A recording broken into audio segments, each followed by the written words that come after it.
Sikap ka lang. Nej, ja.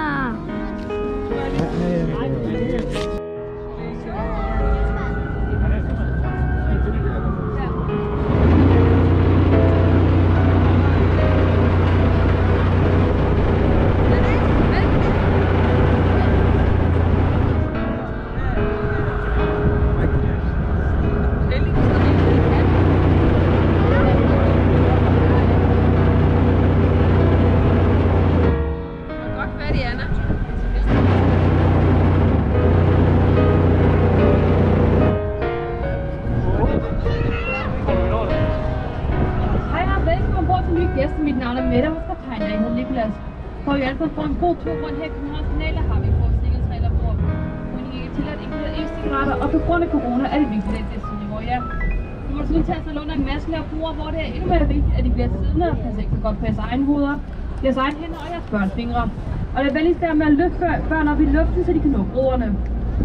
Welcome aboard Team Nicolas. My name is Mette, and our captain's name is Nicolas. In order for us all to have a pleasant tour around the canals of Copenhagen, we have a few safety rules on board. Smoking is not allowed, including e-cigarettes, and due to corona, we ask you to stay seated where you are. We'll also be sailing under a lot of very low bridges, where it's extra important that you remain seated. Watch your head, your children's fingers, and your own hands, please. And please do not lift children up into the air so they can reach the bridges. Vi er nu på vej ud af Nyhavn, som er udgravet slutningen af 1600-tallet af svenske krigsfanger.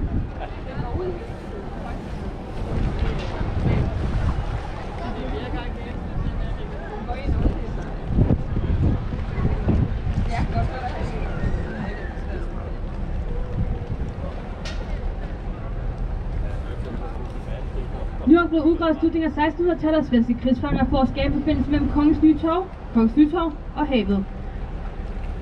We are now leaving Nyhavn, which was excavated at the end of the 17th century by Swedish prisoners of war, in order to create a connection between the King's New Square, Kongens Nytorv right behind us, and the ocean. In just a moment, we'll be sailing under the lowest bridge on this tour, so please remain seated and wash your hands and your children's hands, please. Nu kommer der blik, der hører, når Nyhavn får den absolut laveste tur på denne tur, så det er ekstra vigtigt, at de bliver siddende, så det går på hovederne. Og der har en gang været sted, hvor man kan finde en masse skum, skummerskabshuse og de tilhørende snede stiger. Dengang, når man rigtig selv man kunne se på den her side af Nyhavn, og man tror det ikke så over på den anden side, hvor alverden er. Heldigvis nu har ændret så meget, og i dag er det så, at alle er velkommen, især hvis der nyder kolde øl, is eller snaps. Over the years, and used to replace when you find a lot of old movie skeletons and then ladies of the night among them. Back then, you gentlemen, you were only seen on top side of Nyhavn, and you were not even daring to set foot on the other side for all the top swerve. Thankfully, Nyhavn has changed a lot since then, and it's now a place where all are welcome, especially if you're enjoying cold beer, ice cream, or snacks.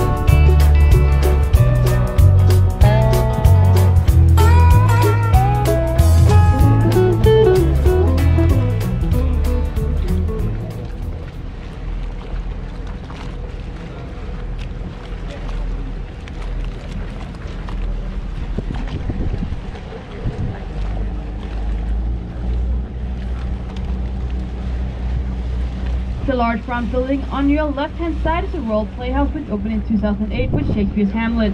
Hamlet, of course, takes place at the Danish castle. As you har på jeres højre side, at der hvor Papirøen og Skadekøkkenet har ligget, men nu er rykket længere ud af byen. Han har planer om, der skal ligge et nyt vandkulturcenter her, så der skal altså ligge en rigtig pæn svømmehal. Coming up on our right-hand side is a Royal Opera House, which opened in 2005. It is designed by Henning Larsen and was a gift from the A.P. Møller Mærsk Foundation, so it is not weird that the roof of the building resembles a container ship. Og på jeres højre hånd har I snart det kongelige operahus, som åbnede i 2005. Operahuset er designet af Henning Larsen og var en gave fra A.P. Møller Fonden. Det er derfor ikke underligt, at taget på bygningen minder utrolig meget med containerskib.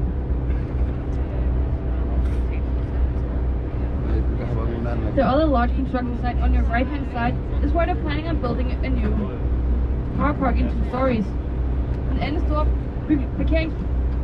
store byggeplads, I har på jeres højre side, hvor man har planer om, der skal ligge et nyt parkeringshus i 2 etager.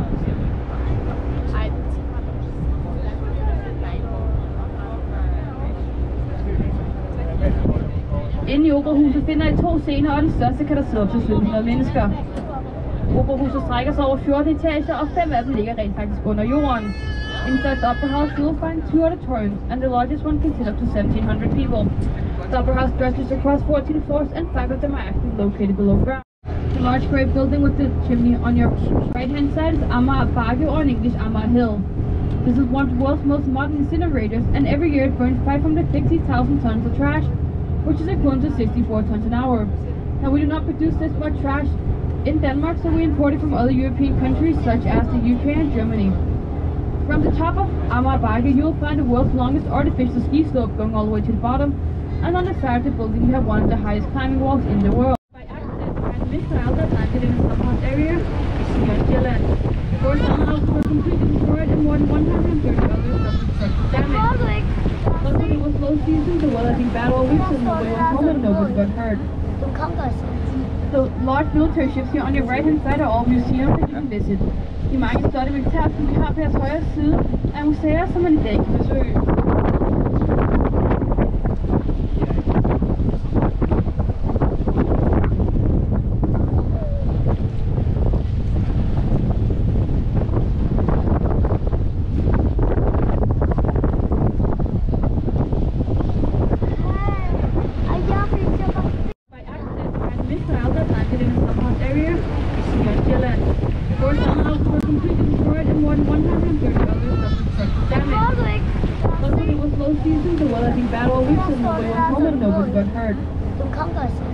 The large military ships here on your right-hand side are all museums that you can visit. De mange flotte militære som vi har på jeres højre side er museer, som man i dag kan besøge.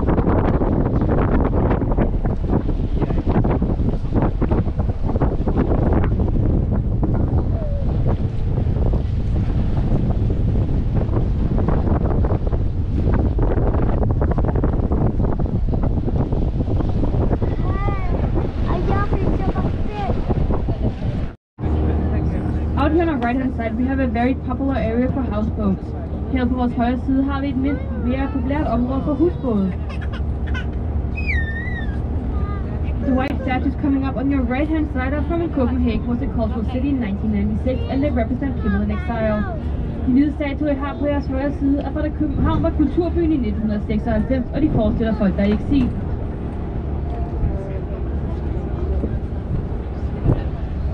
The very colorful containers on your right-hand side are called urban riggers and are actually student housings. Inside each container is a fully equipped apartment and they cost between 4,000 and 5,000 kroner a month. De mange flotte container, I har på jeres højre side, hedder urban riggers og er faktisk studielejligheder. Inde i hver container er der en hel lejlighed, og det koster mellem 4,000 og 5.000 kroner om måneden. Området på jeres højre side hedder National University of the Little Mermaid.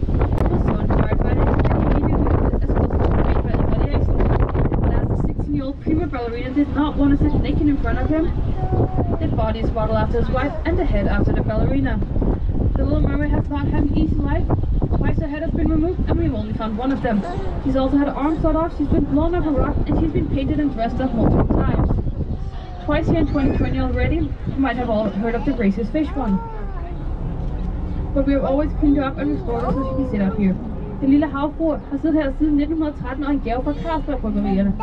Carl Jacobsen havde været i operaen og set en balletforestilling af den lille havfru og var blevet saboteret. Han med det samme bestilte en skulptur lavet af Edvard Eriksen. Den 16-årige prima ballerina har man mulighed for at komme ind i kirken ved at finde et fantastisk loftmaleri af de 12 disciple. We're looking down the middle of the four palaces behind the statue and find it Frederick's Church, otherwise called the Marble Church. But we shouldn't at de første 12 år skulle være skattefrit. I stedet for at få almindelige danske investeringer.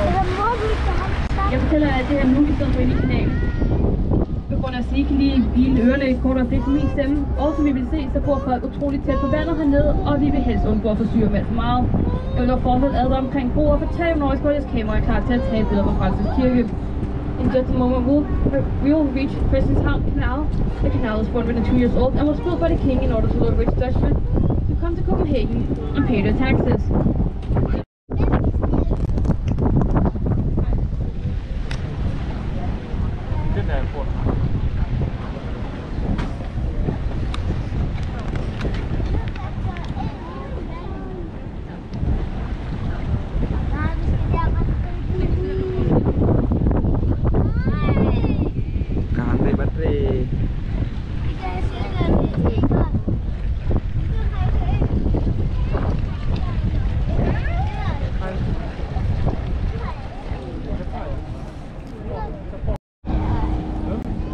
kawasan bot-bot yang cantik-cantik semua. Lagak lah. Macam model ada bot.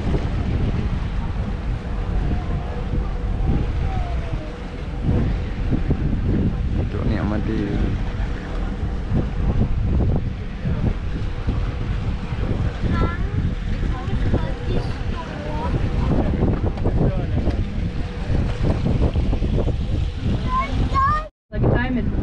This is, however, best visible in the morning hours. The old part of the World Library from 1898 is located right behind it, and they are connected by a bridge across the road. Den store sorte bygning har på jeres højre side af den sorte diamant, den nyeste del af det kongelige bibliotek fra 1999. Bygningen hælder 7 grader ud over vandet, så når solen skinner ned på vandet, bliver det derefter reflekteret op på bygningen, og bygningen skinner ligesom en diamant. Den kan dog bedst se lidt til tidlige morgentimer. Lige bag den sorte diamant ligger den gamle del af det kongelige bibliotek fra 1898. Og de to bygninger er forbundet via en bro over gaden. Blocks, the big green building coming up on your right hand side, is where you'll find the Danish Architectural Center. They have one of the wildest art installations here in Denmark. It is a 40-meter long slide that stretches across 4 floors. Blocks, the store grønne bygning, de har på højre side af vores land finder Danmark Kulturcenter. De har lige en rigtig fint installation, som er en 40 meter lang motorvæg. Here in Frederikshavn Canal, the canal was built in, so we have a few very special bridges, so just a reminder to stay seated. And then Frederikshavn Canal, that tiny comment on it, man kan under ordene. Men den som har været hjemme på og det er som sagt, vi har National Museum. Den sprogprocess er under hele forbrugen opfyldet til formningen. Og det er den er fået meget opfyldet, og derfor viser det ud af alle arme. Andre forestiller de børn om borgeren hele tiden. Og de sidder. The next bridge that will be sailing on is called the Storm Bridge, named after the Storm of Copenhagen in 1659 by the Queen. It's a very, very narrow bridge that only keeps all arms, fingers, shoulders, and other body parts seated.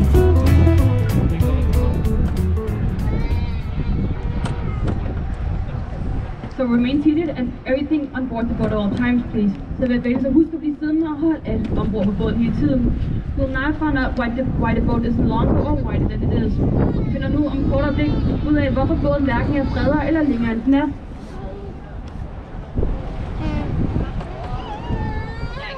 Og nu skal vi dukke os. Pas på. Se, der er ikke meget plads med det. Der skal man have styr på, om der er. Måske lyst på væggen.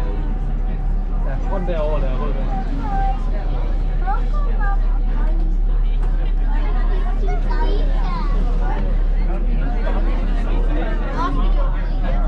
Vi er pingpong-liste, der husk at holde alle fingre ombord, tak. We are just swinging a little bit side to side, so please keep all fingers aboard the boat, please.